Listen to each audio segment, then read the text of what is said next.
Prime Ministers, Ministers, Excellencies, friends, thank you very much for your participation in our 8th traditional Ukrainian lunch during Munich Security Conference. It's great that already for many years, almost every big majority of European leaders participated in our traditional lunch during this war. But what's important, it's first time since war started that official representative of the administration of the United States of America also participate in our lunch, and I am thankful to special envoy of President Trump, General Kellogg, and special envoy also of President Trump, Rick Grinnell, that you are here. It's a very important sign for Ukrainians from my point of view. Thank you.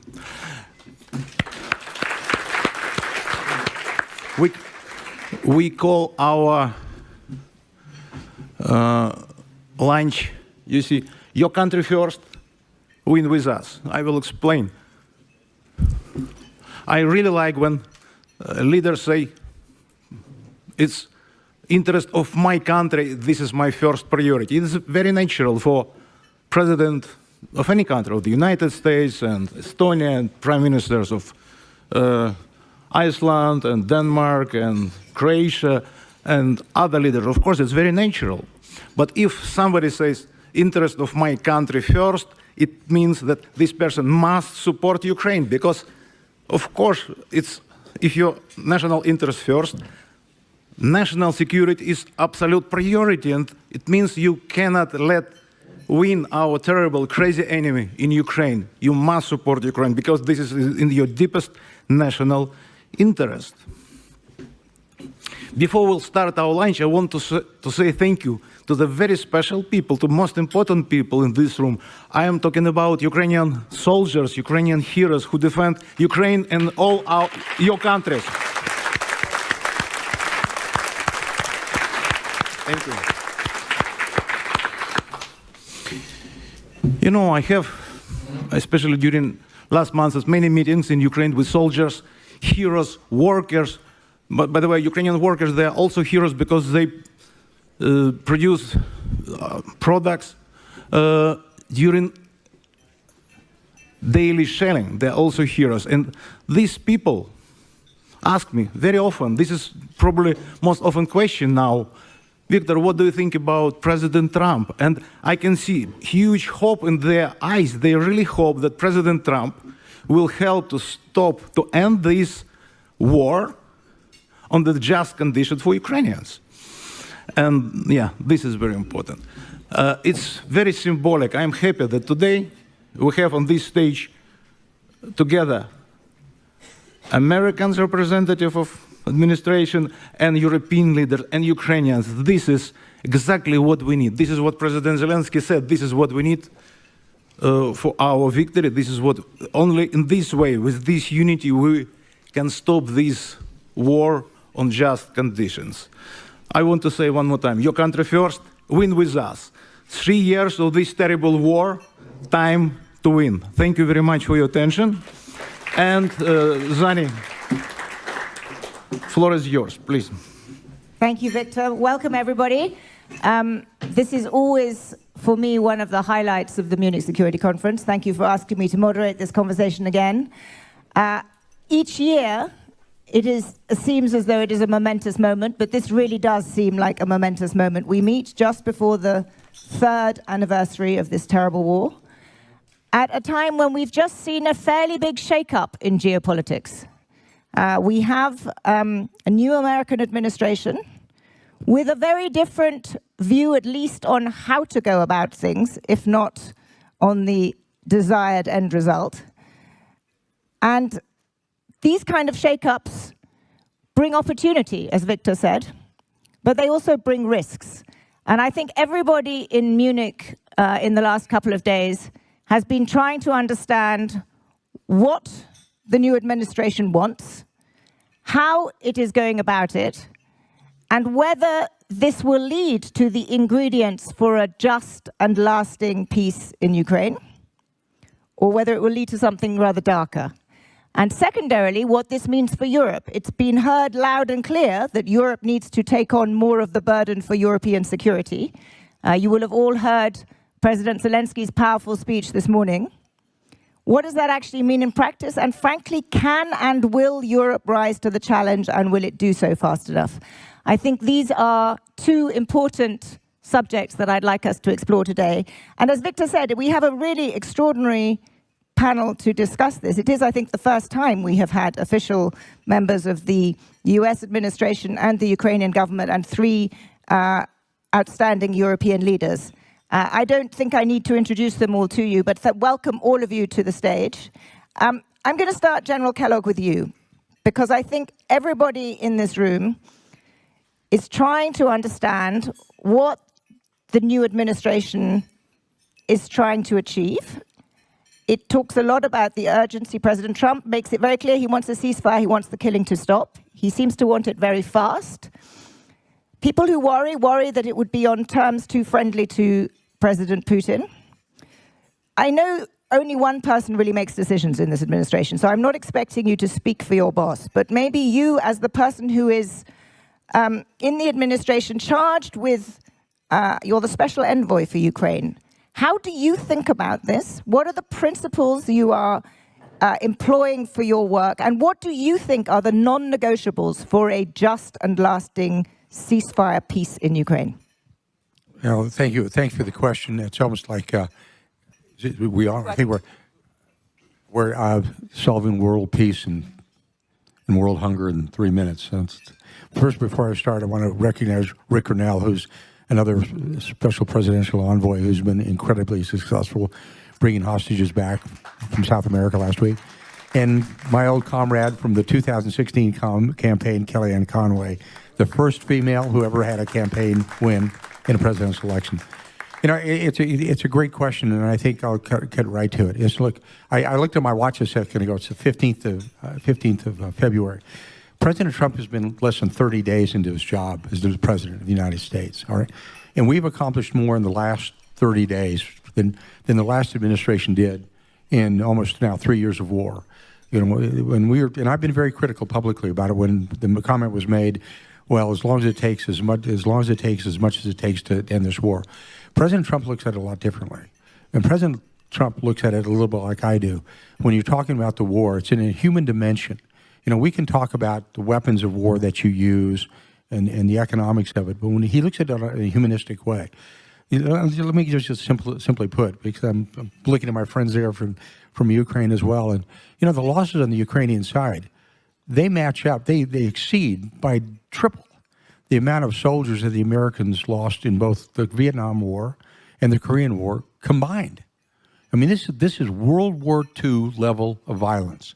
And when you look at the city of Mariupol, a city that has been destroyed, think of the American city of Detroit. I'm sorry, not Detroit, but the city of Denver, totally destroyed.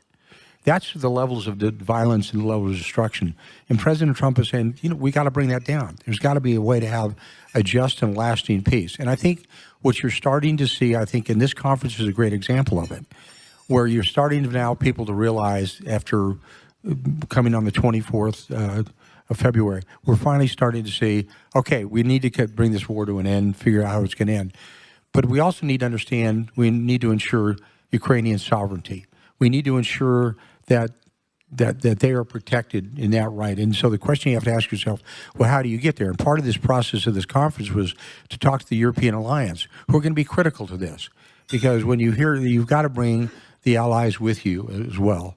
And how do they play? Are they going to play a part? Of course they are. But if you got to bring it for a lasting peace, you can't do this on your own. You can't do it at the exclusion of President Zelensky and the Ukrainians. You can't do it at the exclusion of anyone. They all have to be involved. And that's part of my process. That's part of the process that you're seeing as well, which is happening here when talking to the allies. You know, and you also look at what's happening, what we're going on. It's when you think of a dual track, for those of you that are not following it, you see that right now we've got actually a dual track going. And that's important to realize. What I mean by a dual track, you've got a Russian track going on. At the same time, we've got a Ukrainian track going on. So if you look at the news, you see that you got our envoy for the Middle East, Steve Witkoff, is involved because he's got the Russian lane, and I'm working the American/Ukrainian allied lane as well. And we're doing that for speed because what we want to do is say, well, when is this thing going to end? Are we going to come back in a year on the Munich conference in 2026 and say, we're going to study this for another year and we're going to think about it? No, we're talking in time. And any of you that work for Donald J. Trump need to understand I'm on Trump time. And Trump time means he asks you to do this job today and he'll want to know tomorrow, why isn't it solved?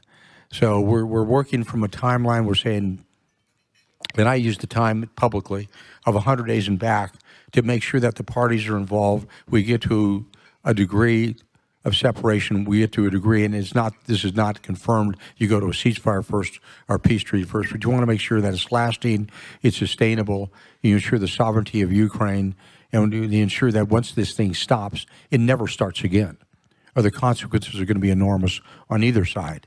So this is the process we're building. I'm going in next week into Ukraine, and then we're going to kind of compare notes when we come out.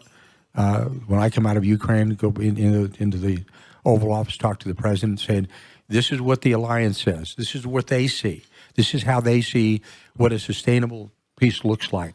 This is what they talk about. What is, when we talk about secure long-term borders, what does it look like? And then you kind of compare notes, say, okay, now we've got a kind of a framework that we can really work at that we've never had before. Let me just use a couple of data points so you can have them real quickly.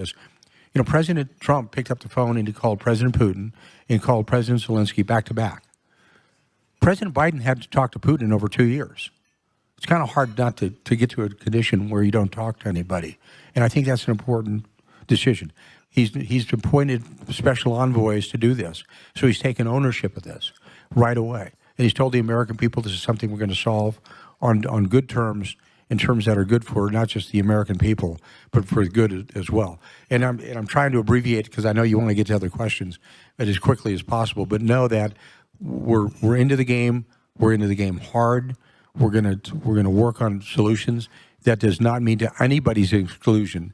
And I don't mean when I say anybody's exclusion, that doesn't mean Ukraine. It doesn't mean Russia as well.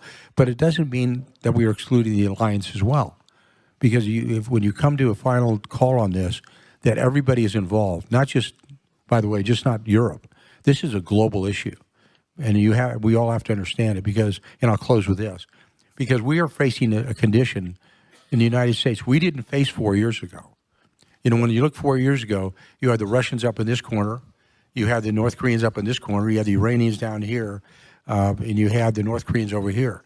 Well, now you've got 4 of them combined, and they've all either got economic or military treaties. What does that mean? Example, you see North Koreans fighting in Ukraine. Well, that means potentially, if we have an explosion and something bad goes in South Korea, you could see Russians fighting with the North Koreans against South Korea. Understand the magnitude of that, and it's something we have to address. That was really interesting, and I'm just going to pick you up on a couple of questions before I go to everybody else, just to make sure I understood properly. You were very clear that you're working on Trump time. We understand that, but Ukrainian sovereignty and a lasting peace required a credible security guarantee. You said that explicitly. As a military man, which you are, can you give me a definition of what a credible security guarantee needs to have in it? It's not just, and the answer right now is no. And here's why it's no. Is because one of the reasons I'm here is to reach out to the allies. And we say, what do you think?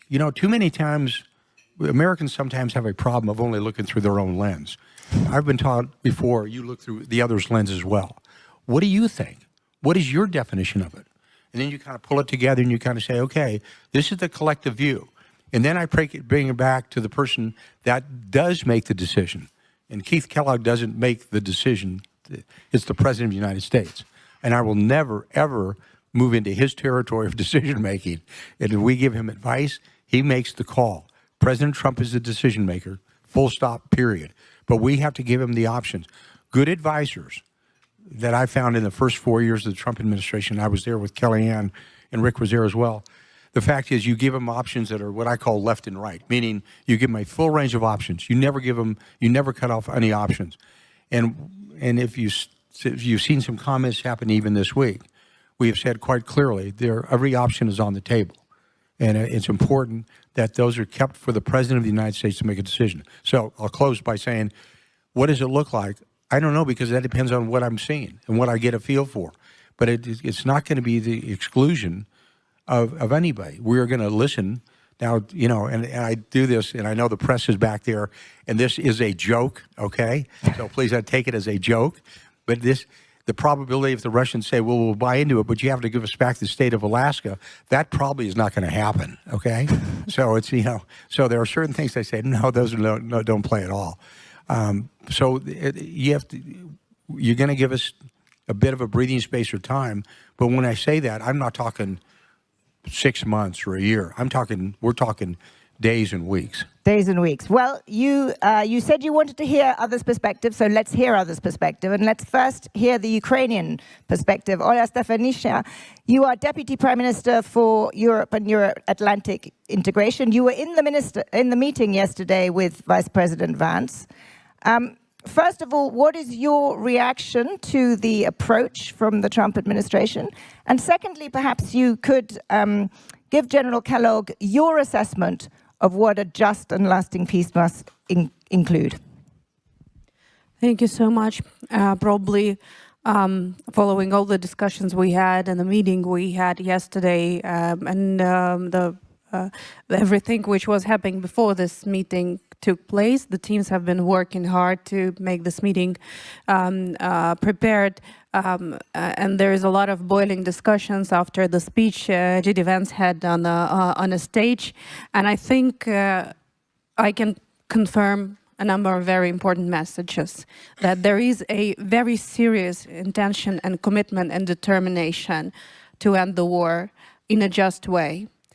Secondly, there is a very serious commitment and determination to make sure that ending the war started by Russian Federation in Ukraine should be done in a manner which will prevent it from happening again. And I think this is one of the key messages and the major messages we heard throughout all of the contacts we had with the US administration, that we're not talking only about ending the war, but also preventing it from happening again. And here we can call it in a different ways. Ukraine keeps on saying security guarantees. Sometimes we speak about the European boots on the ground. Sometimes we speak about the NATO membership. And sometimes we speak about preventing the next war. But still, this is a very important angle. Of course, we all see that there are different ways of approaching the US president with different ideas, but these two major points are key to us. At the same time, I don't think that the decisiveness of the US president means that he has to undertake all the responsibility for the peace in Europe, meaning that he has taken the commitment and responsibility to put all the American authority and all the power of the American administration to bring the war to the end. But it doesn't mean that he also bears responsibility about the accountability of Russia, about the justice. It doesn't mean that he bears responsibility for all the other elements of the European security. It means that he has gain the votes of the American people because he's decisive, his commitment, he makes the promises and he goes forward for its implementation. And I think I can also confirm that I feel so much more confident than it was on February 2022 when the war started. Because I know that while many things are boiling in our democratic camp, we are really standing together. And I see that European leaders, those who are here on the panel, those who are with us today, and those who are beyond the meeting today, they are ready. They are ready to undertake more responsibility. They are ready to stand strong with Ukraine. And this is the feeling that nobody can feel better than Ukrainians when you can rely on somebody. And this was not very clear on 24th of February, but it is so much more important right now that a European Union stands with Ukraine. It's not only about the accession, it's about readiness to take over something everything which will be needed to end the war. So it's not only sharing the burden in terms of financial commitment or military contribution. It's just about this is the responsibility of all of us. But at the same time, my ear is being caught with some very concerning messages from some parts of US administration and officials, which I also want to urge to take into account. Just before the meeting, we were recalling with Prime Minister Fredriksson, Plenković, and President Karis, and we were recalling that it also was Kirill Petkov, who was the former Bulgarian Prime Minister. These were one of the first people who came to Kiev, and they saw the barbarian occupation. They saw the massive graves people were put into. Just within 30 days, Kiev region was occupied. They heard the stories of women, children, and elderly people who were massively raped and tortured, and family members who have been forced to watch that.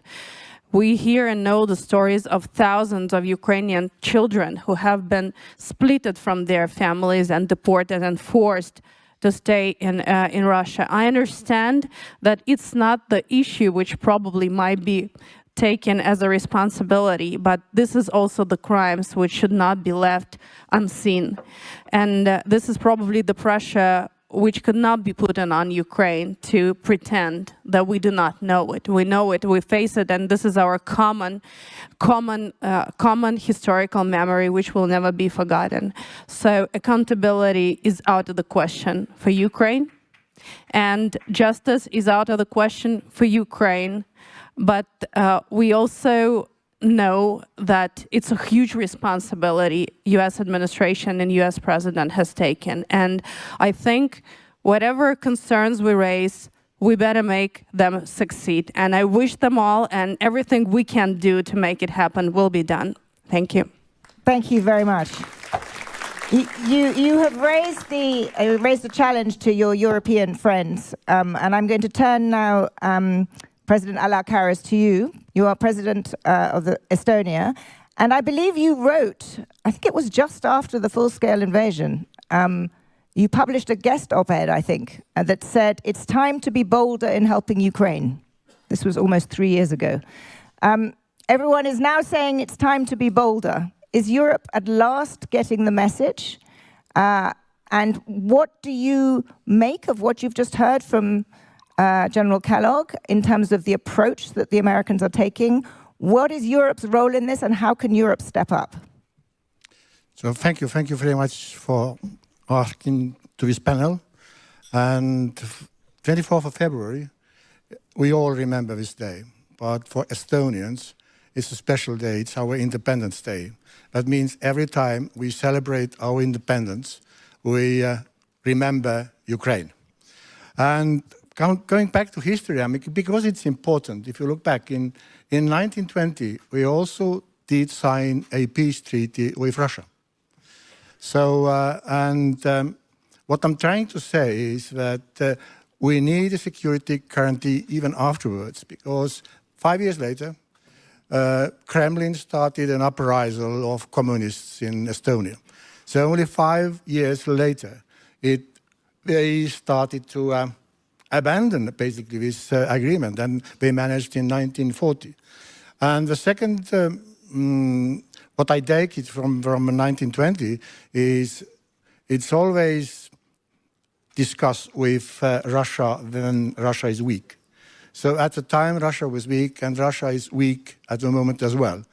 Maybe not weak enough, because European has 16 sanction packages already. But there are also circumvention of these packages. We don't much take care about this, and I think it's important to put the pressure on Russia on this as well. And there is a thing which we don't discuss much, because if we don't put pressure on Russia, we also influence the public opinion of Ukrainians. They start losing hope if we don't help Russians.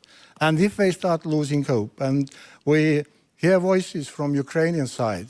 Let's have a peace, whatever it takes. Let's lose some lands from eastern Ukraine. Then we are all in a problem. That means we can't be better Ukrainians than Ukrainians are. That means we have to give as much possible military help to Ukrainian, humanitarian aid, and so forth. Vice Prime Minister mentioned that I have been to Ukraine, and I am not the only one in this room. And 2 days before the war started, and also a month later, so I have seen all these atrocities.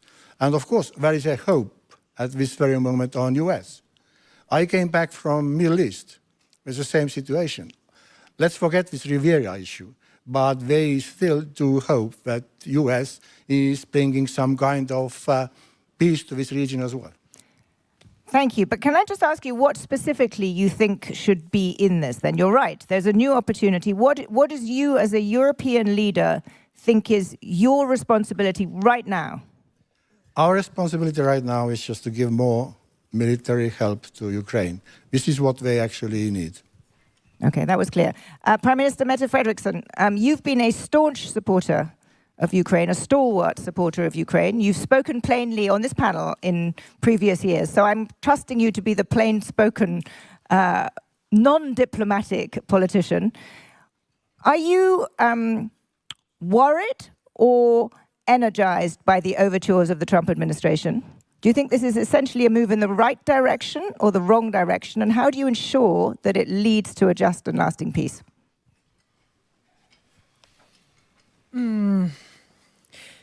I think we receive a lot of different signals from the new administration, and I'm always hoping for the best.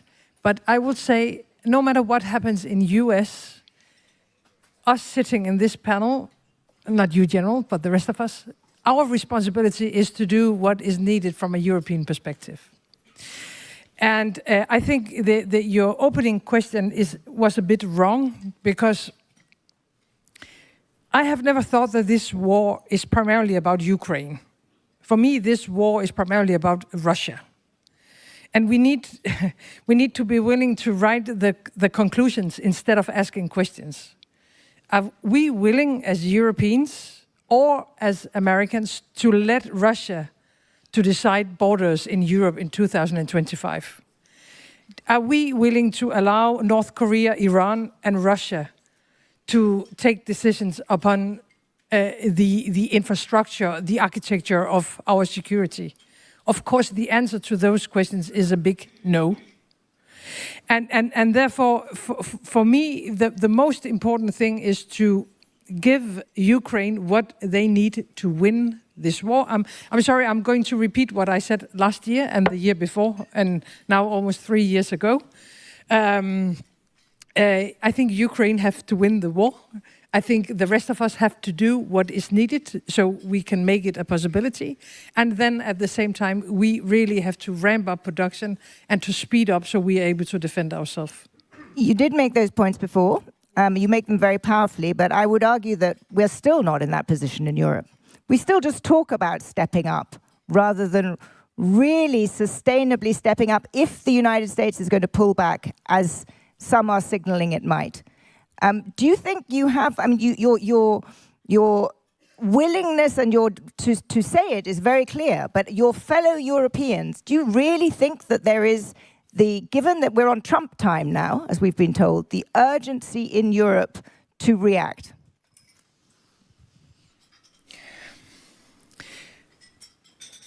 Well, as probably some of you know, Denmark has decided to be number one when it comes to donations to Ukraine. Because, I mean, compassion and words will not help them winning this war. It's only ammunition and air defense and weapons that can win a war in Ukraine, I'm sorry to say. So are we willing to do what is needed, and are we willing to do more? Yes, of course we are, because I am not willing to let Russia, I'm not willing to let Russia to take decisions on the rest of Europe. And I cannot, I'm sometimes wondering, why are we having this discussion? Because this war could end in a second, there is only one aggressive part in this war, and it's Russia. Ukraine have never asked for this war. Ukraine have never done anything against Russia. They have never asked for this war. So this war could end immediately. Unfortunately, they are now fighting. 3 years has gone. Are Europe willing? No, I don't think all Europeans are willing. But if Europe is not willing to do what is needed, then what is the future for our own continent? Sometimes you have to be able to write the conclusion, and for me the conclusion is very clear. Until now, we have succeeded in unity, working together, also with the Americans. I am a transatlantic by heart. I will do whatever I can to ensure a good cooperation with our good American friends. But when it comes to European security, many different American presidents have put the same message on the table to us Europeans. You have to step up. And I totally agree. We have to be able to defend our own societies, and it will demand a lot of us. Are we willing to do it? That's a political choice. I have made up my mind. You have, and you've made it very clear. Thank you. Let's turn to your neighbor, the Prime Minister of Croatia, Andrej Plenković. How would you answer that question? And let me be a little bit more concrete, because there are many ideas being floated around. One is the possibility of European soldiers as part of some peacekeeping force.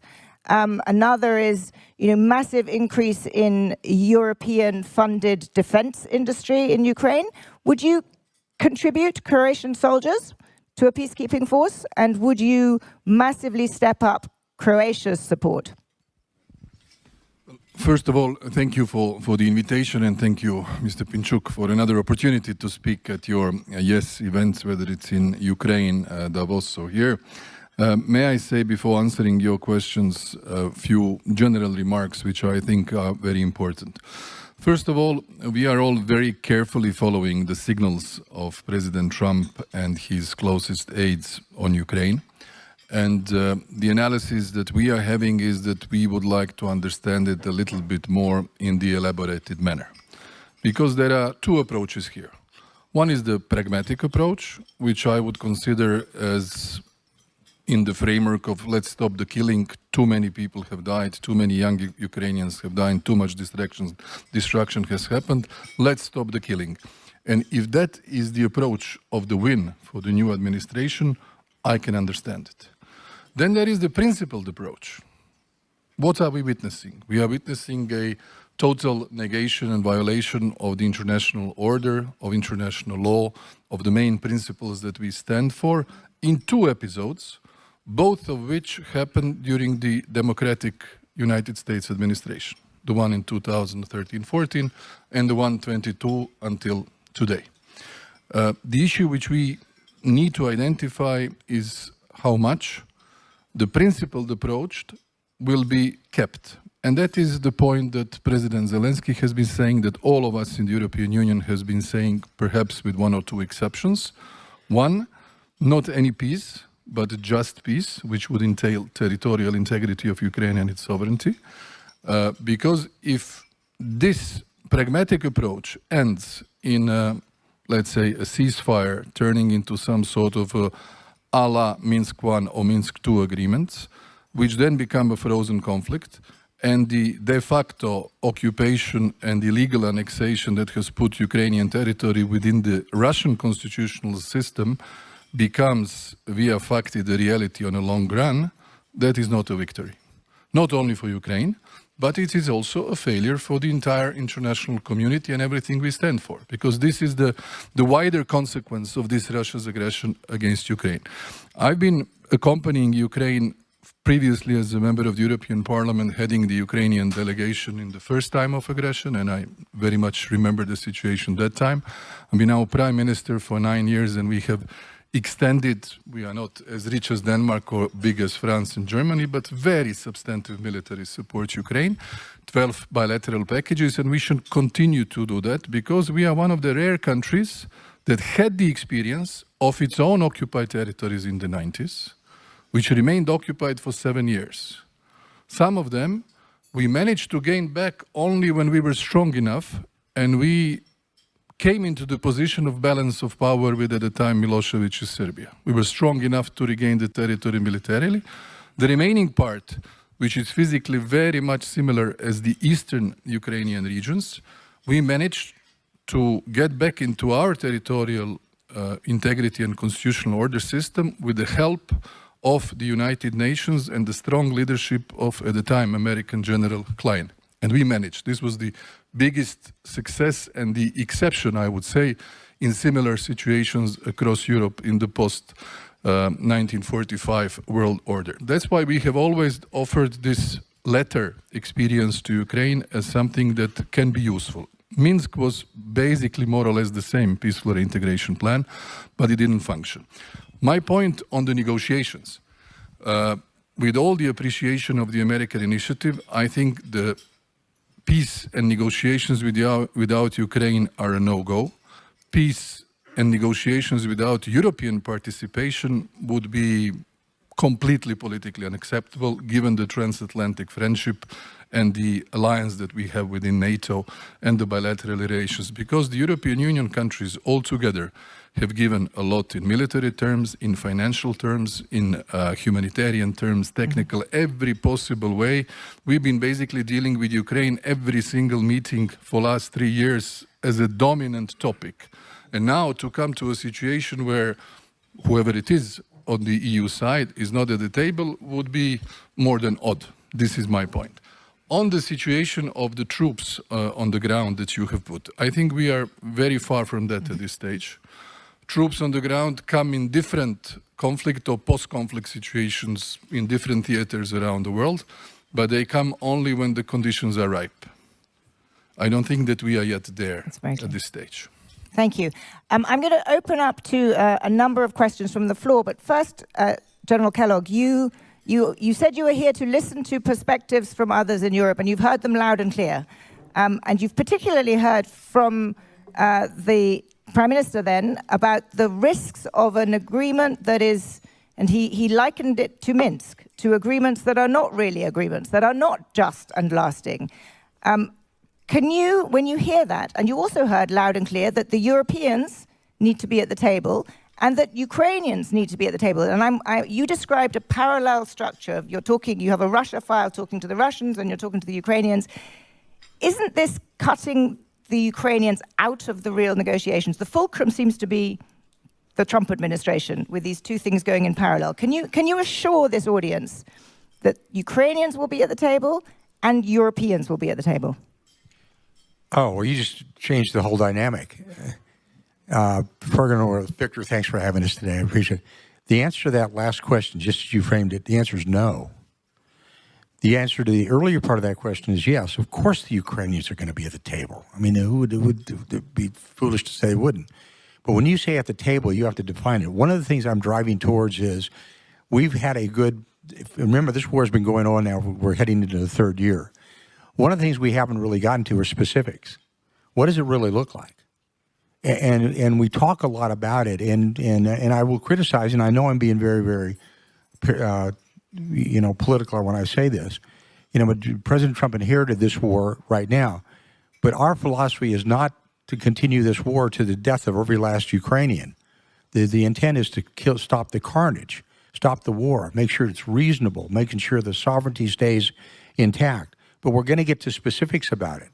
When you say sitting at the table, in all probability, there's really going to be, one of the reasons I'm here is for the input, obviously. But when you sit at the table, there's two protagonists when you look at it, and there's one, hopefully, to be an intermediary. When you look at who are the protagonists and who's the intermediary? Well, I'm saying it depends. Notice I'm being very diplomatic about it. I got my diplomatic hat, my passport in my pocket. The fact is, we're looking at, you can have the Ukrainians, the Russians, and clearly the Americans at the table talking, but we've got to have specifics to get to a point. President Trump has been very, very clear. He said this on the very first time he went to the United Nations and the UN General Assembly, and he talked about, if you go back and you look at his talk, he talked about the importance of national sovereignty. Look at his speech. And he said, if you fight for your sovereignty, we will be with you. Okay, he has said that, and he's never abandoned that. So what we've got to figure out is what does this look like? And that's where we're in the process. It's been so easy to sit there and make it a cottage industry of talking about solutions. Well, we want to have a stable environment. We want to have secure borders. We want to whatever it's going to be.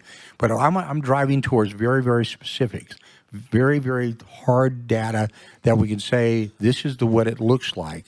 And then it's going to be up to the two belligerents that are fighting each other right now, the Ukrainians and the Russians. Is this acceptable? But there's no way, nobody would ever exclude, and nobody's even said that. I would challenge anybody in this room or anybody in the audience to say, when have we ever said that the Ukrainians would be excluded from any discussion? It's never been said. You know, President Trump's been very open about that. 2 calls made immediately, one to Putin, one to Zelensky. Talking with the Vice President yesterday, my going into Ukraine this week. When you look at what happened in the last 2 years, and I'm going to be very, very critical now of the United States, is, you know, President Biden had not talked to Putin in 2 years. It's the richest career. It's been with 3 years. Okay, the fact is you can't do that. The fact is you have to have people talking, whether you like it or not. You know, I remember I worked for a guy named Secretary of Defense Mattis at one time, and he said about an adversary, you know, I really hate this son of a bitch, but I got to talk to him, okay? And it's kind of the same way. So we're going to get to a position where we can come out of this and ensure the sovereignty, the security of Ukraine, and actually achieve goals that we're not going to see a Minsk 1. We're not going to see a Minsk 2. You're not going to get there. This has got to be a stable, long-term environment that we don't want to be started again. Now, and I'll close with saying this, but here's what you need to understand and really take it. A ceasefire or a long-term peace agreement isn't going to be the real determinant of success. The real determinant of success will be the first time a ceasefire is broken. Then how do the national leaders of all these countries respond? Do you respond by saying, that happens? You know, as President Biden said on television, a national audience, well, a, quote, minimal intervention by the Russians in Ukraine may be okay. He said that. His definition of minimal incursion for the Russians is significantly different than my minimal incursion. You're very clear on Ukrainians being at the table, but just so that I understand, your no was when I was talking about the Europeans. So the Europeans who have provided as much or more support than the Americans in this process, you don't think should be at the table directly. You think it should be two protagonists. I said I'm a school of realism. I think that's not going to happen. But I said that's one of the reasons I'm here talking to people. One of the reasons we're going out, we're doing it, to making sure that their positions are well known, that when we go into these positions, they're well stated. Now, that may be great, like fingers on a chalkboard. That may grate a little bit, but I'm telling you something that's really quite honest. So if you, part of the problem that we looked at when you looked at Minsk too, there was a lot of people at the table that really had no ability to execute some type of peace process, and it failed miserably. So we're not going to go down that path. I see. Thank you. That's very clear. I'm going to hear from one other European leader, the Prime Minister of Iceland, Kristen Frostadóttir. Are you here? And would you like to make a comment? Go ahead. There should be a microphone coming to you right now. There you go. Are you posing a question? I'm asking you to react to what you've just heard. I'm trying to decipher it, if I'm being completely honest. Maybe it's a difference of language. I understand that people need to have diplomatic matters of speech. But I think it's clear, at least my feeling, being inside but also sort of on the outside of Europe from this conference, is that people are still not sure what the US wants to do. And I think it would be good if we came out of this conference if they had a clearer picture of it. I have an understanding of the fact that this is a complicated matter. It doesn't get solved over a weekend. I think it's good that it's been confirmed here, at least what I hear, that Ukrainians are going to be at the table. My understanding from this comment was that the Europeans might not be at the table. And I think this is a concern of people. Because they feel, like Mehta said, that this is about Russia, but this is also about Europe. This is about borders in Europe. I'm looking at my Nordic-Baltic friends that have a history of this. So I'm hoping that sooner rather than later, we get a clear picture of this.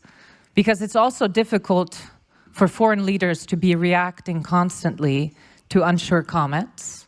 I think it creates unnecessary, what can I say, press, and it's a delicate matter. But I mean, Iceland has been clear on this matter. We feel like Ukraine has to be at the table, and Europe does too. Thank you. That's very clear. I think at this point it would be helpful to hear from some Ukrainians. And General Kellogg, one of the most powerful elements of this lunch is that we get to hear from the brave soldiers, men and women who are actually at the front lines defending Ukraine. And I think their assessment of what is going on and their assessment of what they think a just and lasting peace entails would be very helpful at this point. So perhaps I could first hear from Anna Kirnichna. Anna, you here? Would you like to, thank you. Would you like to say a few words? Anna is an instructor of the Armed Forces of Ukraine.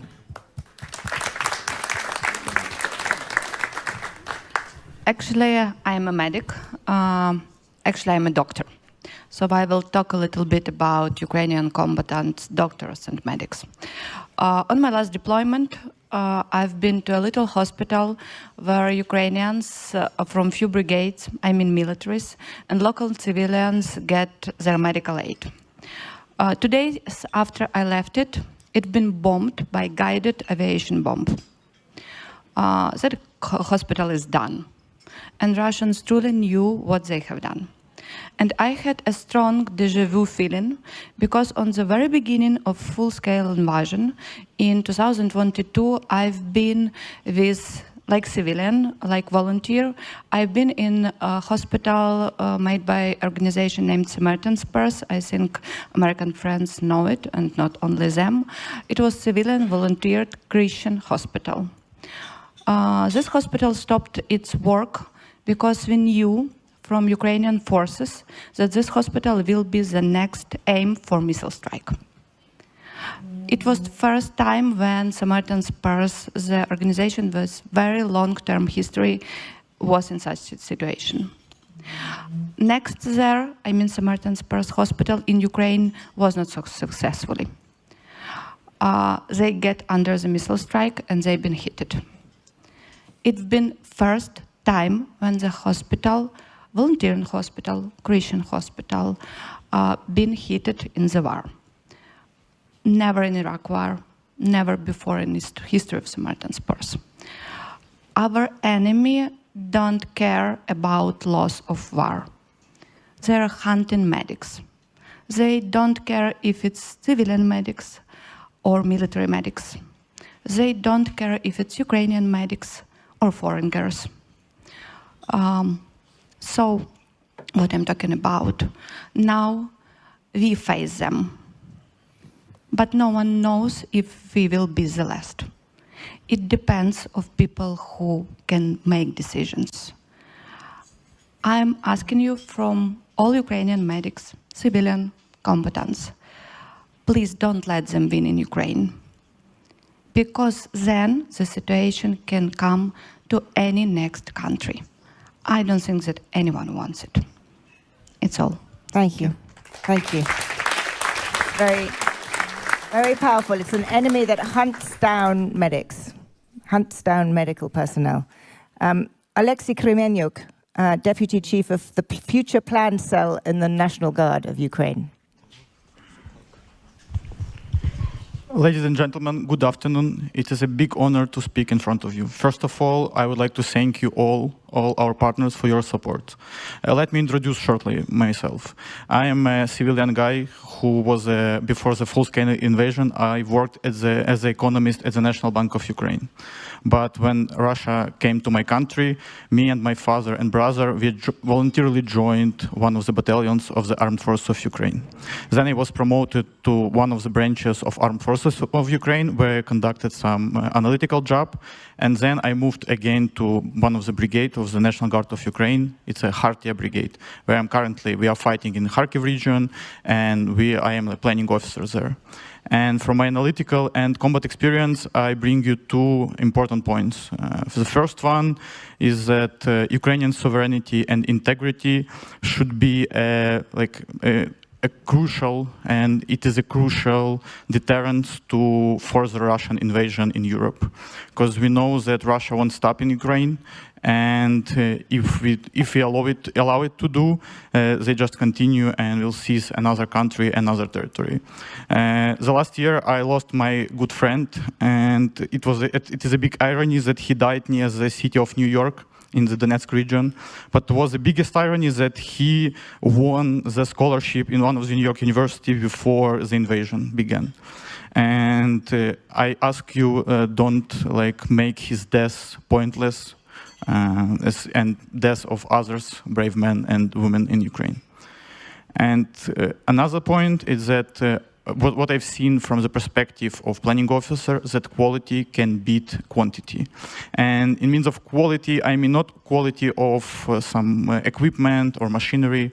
I mean quality in terms of education and training of our personnel, of our units, commanders, and soldiers. And it's very important because any weapon can fight without proper educated and proper trained personnel.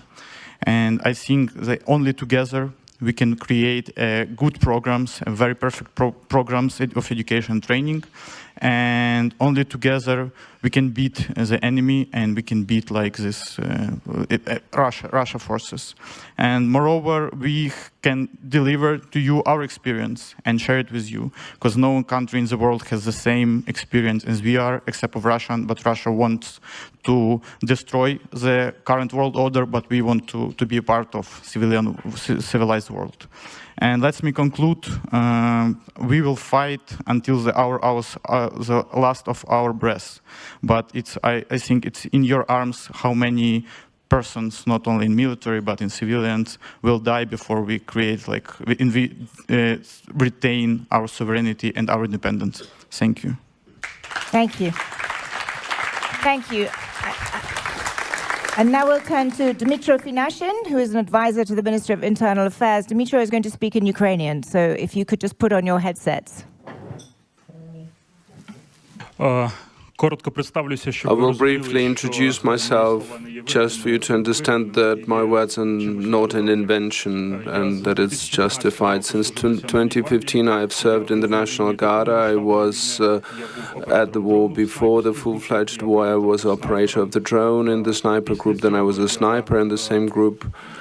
Then at the full-fledged war already, I was wounded. Amputated. My hand was amputated. Also, I received the highest award, the Hero of Ukraine, from the President. After that, I served as an officer of reconnaissance in one of the top drone strike aviation divisions. Now I am the advisor to the Ministry of Internal Affairs on the veteran policy. I have retired a month ago from the military, and I'm an advisor now. Despite the result of this chess game, which is being played now, unchanged will be one thing: Ukraine.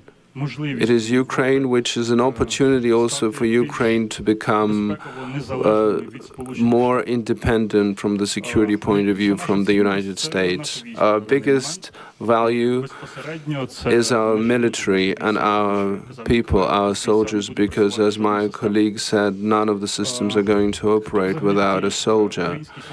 Who is a Ukrainian soldier today? This is the same kind of person as we are, as we all are here today. It's just that this person, in his soul, forever is filled with war, and this war will never go away from this person. He or she will always live with this war, will always be prepared to the war, and will perceive everything from the prism of the war. After the famine, after the Holodomor, people who managed to survive, they were preserving dry bread until their last day, trying to make sure they're ready for difficult conditions. The same works with the war. We will always be ready for one. And Ukrainian soldier is the person that has been tested by warfare. And that's extremely important. I have been in many hostilities where experienced warriors have been fighting with unexperienced. and always experience prevailed. That's of critical importance. Also, we have a big army of people who have gone through those hostilities already, and believe me, they are much more prepared to fight than those who have been just theoretically trained. And even in 5 years, in 10 years from now, that person, that soldier, that warrior will still remain one. He will keep that expertise, wartime expertise, and it will never go away. It will always be able to be ready to use to fight with our enemy, with the Russians. And it's important that these soldiers are not only in Ukrainian army. Russia has even more. And this is a huge force. It cannot be underestimated. So I propose to you to be united, strengthen thyself, save us, and invite us to join the NATO. Thank you. Thank you. Thank you to all of you for your perspectives and your spine-stiffening words. I think it's important that we hear those. I'd like to now turn to, we have a number of US congressmen here, so we could hear a different perspective from the United States, beyond the Trump administration. Is Congressman Joe Wilson here? And would you like to offer your perspective on what needs to lie ahead? Thank you, sir. And ladies and gentlemen and friends of Ukraine, it's such an honor to be here, and it's so inspiring. And to me, it's inspiring the people of Ukraine, which inspires those of us in America to be so supportive. And the vast majority of the American people do support the people of Ukraine. One message I have is indeed, we're not talking about Ukrainian war, it's a Russian war. The Russian war, to me, actually began with the acquisition or the occupation of Belarus. And then, of course, you have a Russian war into Crimea, into Donbass, into South Ossetia and Abkhazia of Georgia, to maintaining troops in Transnistria. So over the importance of the victory by the people of Ukraine is that it's so important to stop the Russian war. And also, just in the last 2 months, there's been a victory that should be fully recognized, which would have not been possible if it hadn't been for the people of Ukraine.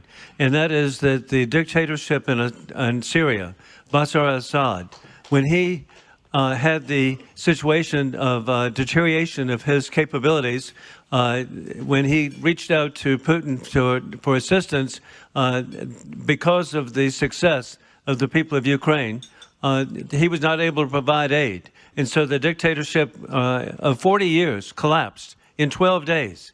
What inspiration. And so the people of Ukraine should look to what they've done to help create a positive environment, a new opportunity for the people of Syria, also a great opportunity for Mr. Putin to take his Navy base out of the Mediterranean, to take his air base out of Syria, which was so important for the logistics to maintain the dictatorships that he backs up in Africa. The ripple effect of the positive, hard work and success of the people of Ukraine is becoming very evident.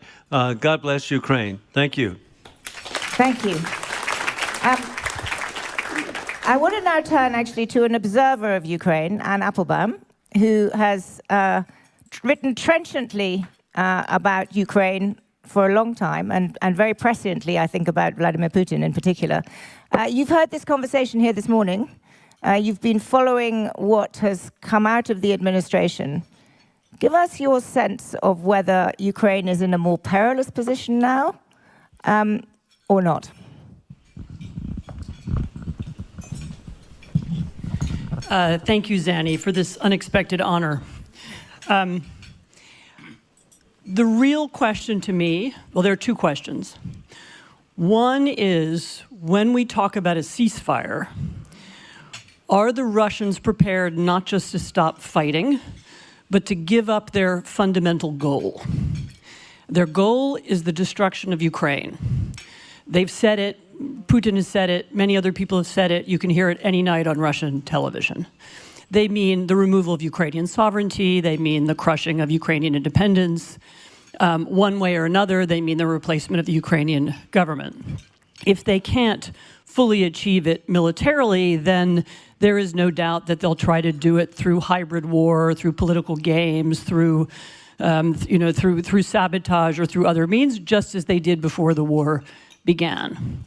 And that understanding has to be part of the negotiation from the beginning, that remains their goal and that they have not dropped it. If you want lasting peace in Ukraine, there are two possibilities. One is that the Russians drop that goal, and if they did that, we would know, we would hear it, you would be able to tell. It would probably involve a profound political change in Moscow, not necessarily regime change, but you would see a political alteration, and then we would know they had dropped that goal.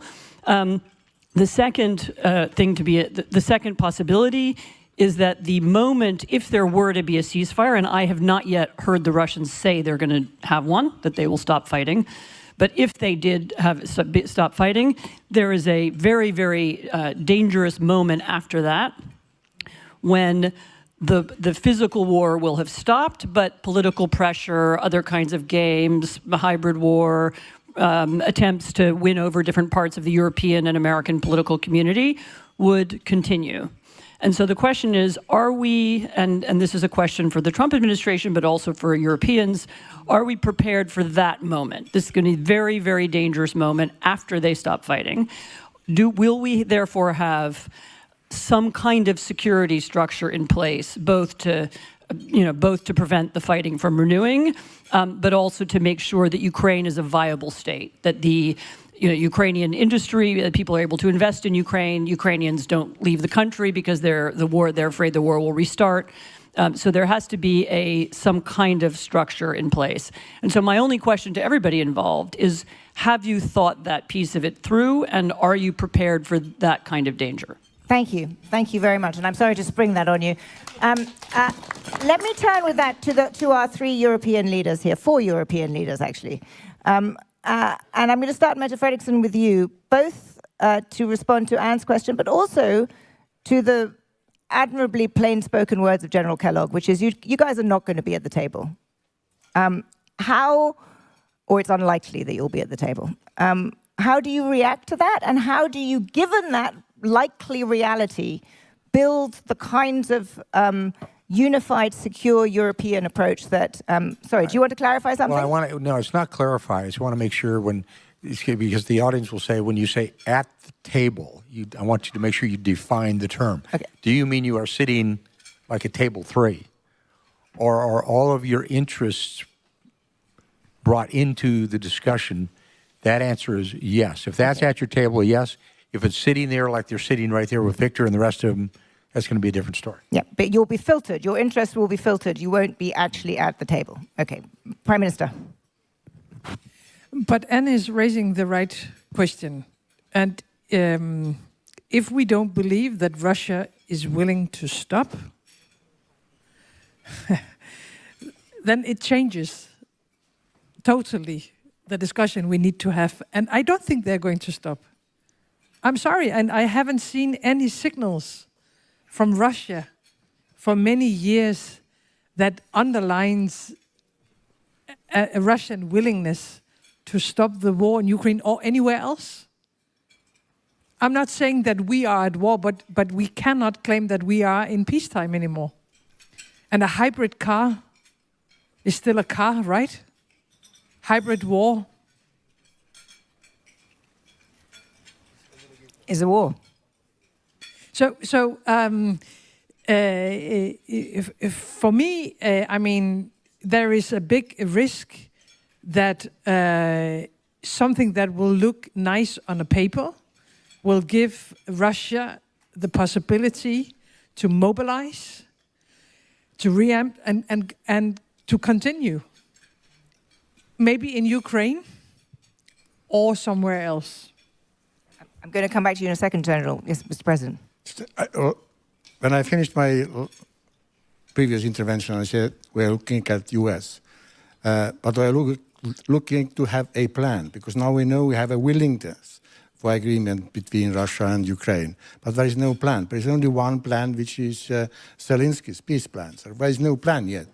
If we see the plan, then it's also reason to sit behind the table and discuss the matter. But I agree with Mr. Kellogg that it's not just sitting around the table, 20 members of EU and so forth. Yeah.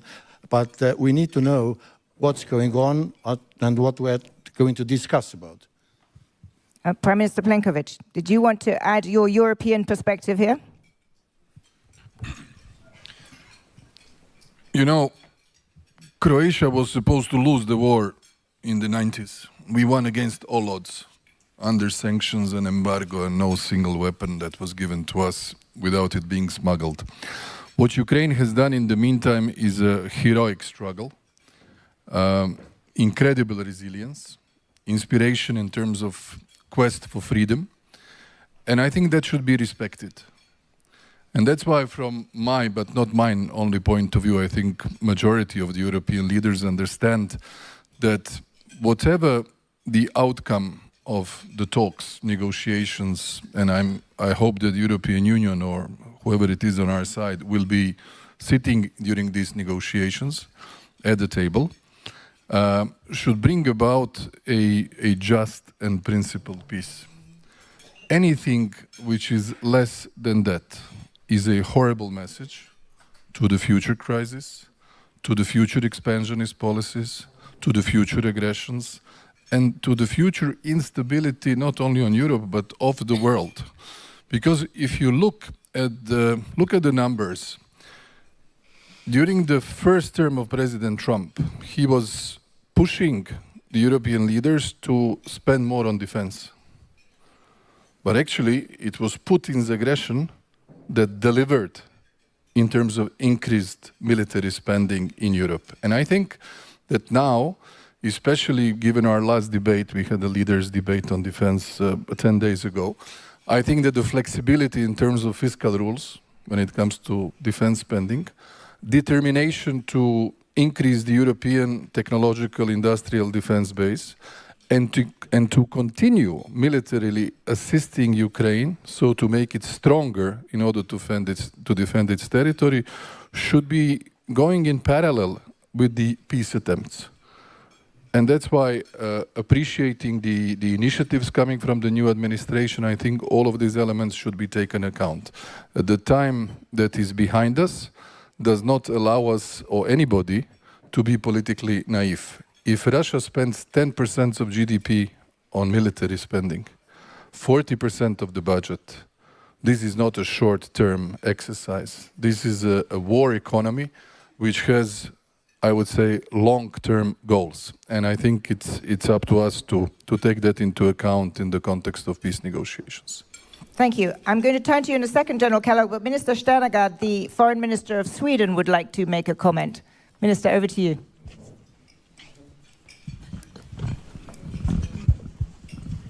Thank you very much, and thank you so much for arranging this. Well, I have one statement and I have one question. So first, a statement. I have heard so many politicians, European politicians, saying in their constituencies that Ukraine is not fighting only for their freedom, but also for our freedom. But I mean that if they truly meant that, then they would deliver a lot more. So it is up to the whole of Europe, all of European countries, to do whatever they can to make sure that Ukraine actually negotiates from a very strong position. This is absolutely necessary, and it is about our future. So my question goes to Kellogg, and thank you so much for your clarifications and for a good meeting this morning.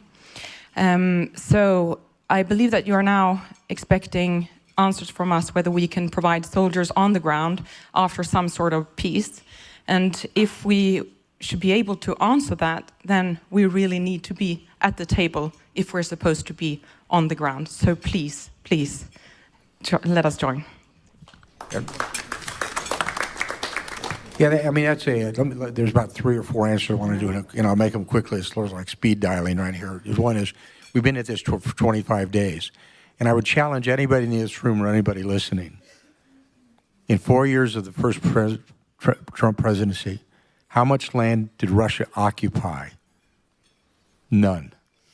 How many times did they challenge us? Once. And go back and look at your history. That was in Syria, when they attacked across the Euphrates River with the Wagner Group, attacked U.S. Special Forces, and President Trump directed retaliation, and we knew where they were. And you can look at it in the books. Over 300 Russians were killed that day. We will respond. This president will respond. It's been 25 days. I think we're going to be okay with it. To the soldiers who have fought valiantly that have been in Ukraine, and they have. And as a former soldier, I respect what you've done.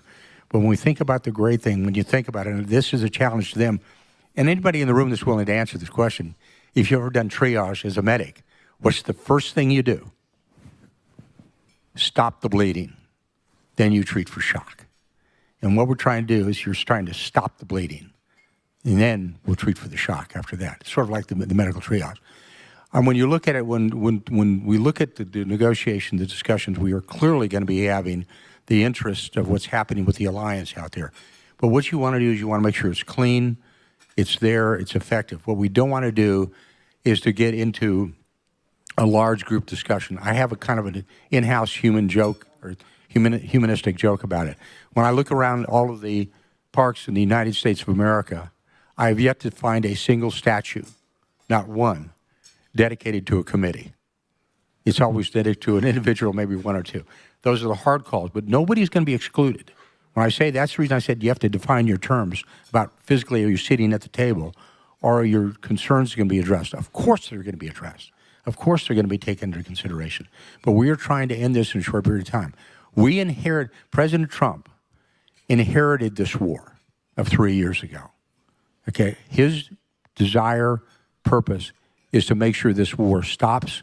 It stops for good, and the aggression is over, and Ukraine remains a sovereign, secure state with security backing behind it. That's the intent, and that's going to depend on everybody in this room when we talk about security guarantees. You have to understand when you sign up for these security guarantees, that is an obligation. And the reason I say that, and I challenge many people that are out there, right now, 2014 Wales Declaration, all the NATO allies, 2% of GDP, 20% of that was modernization. There are still 8 nations who've not even gotten to that number, okay? So when we get to it, make sure you check your 6, as they say, that the obligation is upon you when we make these commitments to respond to that as well. So there's a challenge for you. But I go back to what I said before. There's one person I have great confidence in because he's proven by his track record. You know, that's Donald J. Trump. He said he's committed himself to this. He's going to do it. And the Russians in the past, historically, have never violated what he considers to be his red line, and they wouldn't do it. And if you don't believe me, pick up the phone and call Baghdadi. His number's been disconnected. Find Soleimani. His number's been disconnected. Ask Assad. He's in Moscow. Ask him how he liked after he used nerve gas on the civilians. All those responses that we took immediately, there were aggressive responses.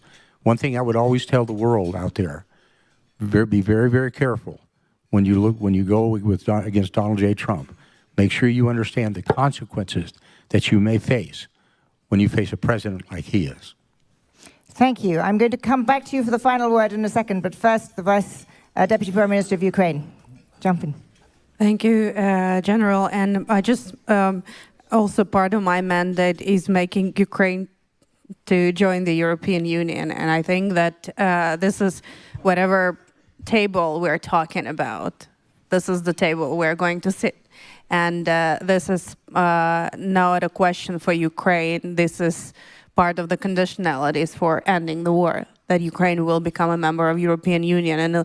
And the very fact that Russians are not really very public about their position about that, they have been putting it into every discussion which has been there before. So this is something where European Union has to say a word, whatever the configuration of discussions will be. But also, I think it's very important that we all understand that probably some initial steps which are done through the leadership of the United States does not mean that US would not have to engage with Europe or European Union later, because how Russians operate, we all know. They will, and we had a lot of European leaders in Moscow since the beginning of the full-scale aggression. Let's not forget about that. And Ukraine has a huge experience of communicating with these leaders who has been passing to Ukraine nothing but the ultimate truths which were conveyed in Russia. So this is the first thing Russians will be doing. And then one of the issues they always put in the agenda is the sanctions, lifting the sanctions. And here you have to agree with Europe. Also, in Europe, European Union has more than 300 billions of Russian frozen assets. They are in Europe, and they would put a question mark. I mean, Russians will be putting a question mark that they want them back. And then there will be a necessity to reach out Europe, and there will be a necessity to reach out Ukraine when Ukraine will put on the table Ukraine's membership to European Union. So I would not really be over depressed with what is happening now. These are just the first steps, and I think we should really concentrate on what we can do now, because surviving through the war is much more than just, having a good political dialogue. It's a massive macro-financial support to Ukraine and mobilization of a lot of financial assistance and resources. It's the reforms, it's the military assistance, and this is not something that should be put on hold. It should be scaled up, and here the role of European Union is huge. And in fact, while we're speaking about very important things, one of the fascinating EU member states blocking Ukraine's accession to European Union, and it just happened yesterday. So basically, I think there are so many things on the pipeline, and everyone has its fair share to deliver on. And there's only one thing I always say by the end of every discussion is that things might change dramatically around the world, but there's one thing will not change. Ukraine will never let you down, and whatever we say, we deliver on. Thank you. Thank you. Thank you. We are unfortunately getting close to 3 o'clock, but there is one last thing I really would like General Kellogg to answer, which was the question that Anne Applebaum raised, and many of you echoed.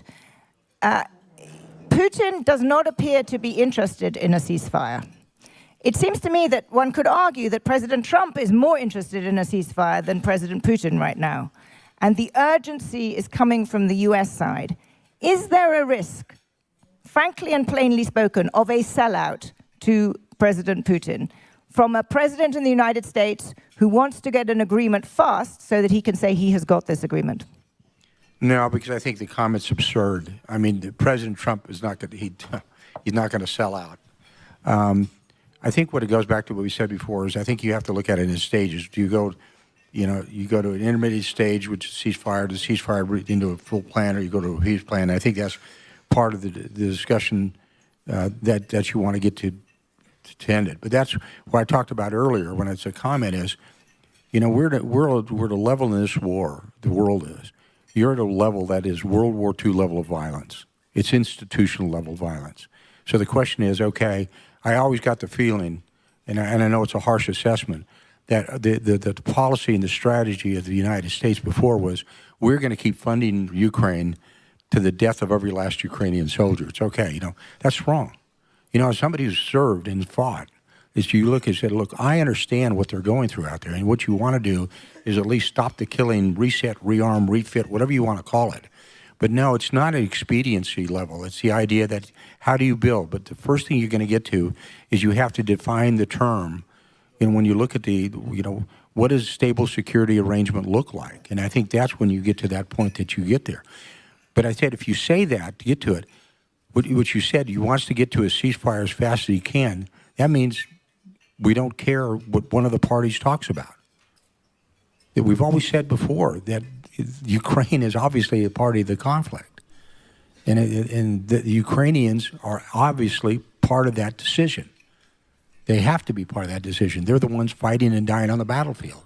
So I think when you make a comment like that, I think the reason I come back a little bit harshly on it, but on an expediency, that's the furthest thing from our mind. What we're trying to find is we look at the long-range implications of this war.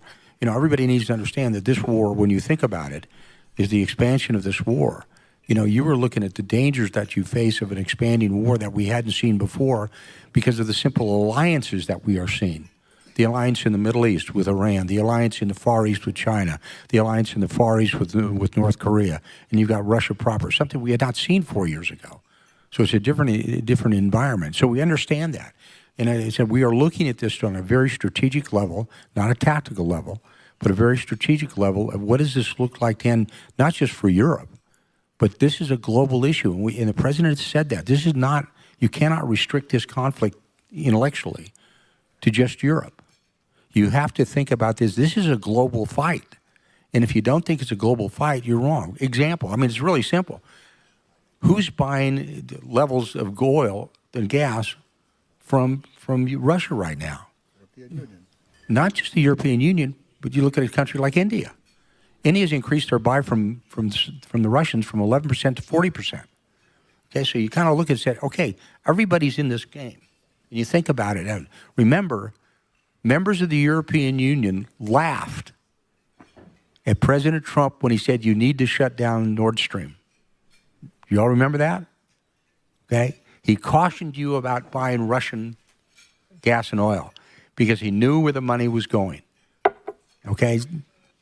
So you think about that and we are looking this at a level that has not been looked at before, which is a geostrategic level that we think is important for global security. So I think we're on the right path, and we want to have it, and that's the reason why, one of the reasons I'm here, one of the reasons I'm at the Munich Security Conference, one of the reasons we're talking to allies is to sit down and say, and honestly, what are you thinking? And let me just close with this, because I made this comment before, and unfortunately most of my team isn't here because they've heard it so many times. But it's like people would come into a room with a really ugly dog, and what diplomats will say, that's an unusual animal. Can you tell me about it? Okay, we've reached the point when somebody comes to the room, they said, that's an ugly dog, and how do we fix it? We now want absolute surety. We want commitment. We want honesty. And we want to develop a plan that is going to be long-term. Not it feels good because we're diplomats, this is how we do it. But we're looking for ground truth and solving this right now. Well, thank you, General, for your honesty and your clarity. And I think this room hopes that this plan, when it is developed in conjunction with your allies in Ukraine, leads to a just and lasting peace in Ukraine with a clear signal of who is the aggressor and who has lost, and a secure Europe. And if that's where you're heading, then I'm sure everyone is behind you.